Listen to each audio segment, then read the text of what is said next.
নতুন আরেকটি পরিচয়ে আসতে যাচ্ছেন ফেরদৌস ওয়াহিদ। উপস্থাপনা শুরু করেছেন তিনি। গত মঙ্গলবার চেনা মুখ দুঃখ সুখ নামে এই অনুষ্ঠানে 3টি পর্বের স্টুডিও অংশের দৃশ্য ধারণ করা হয়েছে।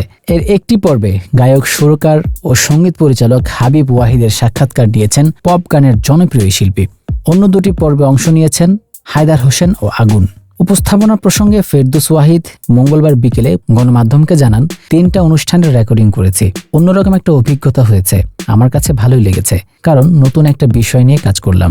সঙ্গীত শিল্পী হাবিবের সাক্ষাৎকার নিয়েছি। আমি আমার মতো করে প্রশ্ন করেছি, সে তার মতো করে উত্তর দিয়েছে। অতিথিদের প্রত্যেকে দেখলাম ভীষণ উপভোগ করেছে। আমি কিছু না কিছু ভালো করতে পেরেছি। কথা প্রসঙ্গে ফেরদৌস ওয়াহিদ বলেন, এই অনুষ্ঠানে শিল্পী তার শিল্পের জীবন নিয়ে কথা বলবে। শিল্পের পথে চলতে গিয়ে যা যা দেখেছে, যেসব অভিজ্ঞতা তাকে সমৃদ্ধ করেছে, ভালো মন্দ, সুখ দুঃখ এবং শিল্পী জীবন নিয়ে চিন্তা ভাবনা সবই উঠে আসবে। এই অনুষ্ঠানে কোনো ব্যক্তিগত বিষয় আমাদের আলোচনার বিষয় হবে না।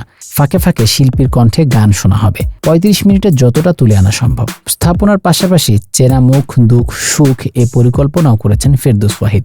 প্রযোজনায় আছেন সুনম প্রিয়ম। অনুষ্ঠানটি 16 পর্বে তৈরি হবে।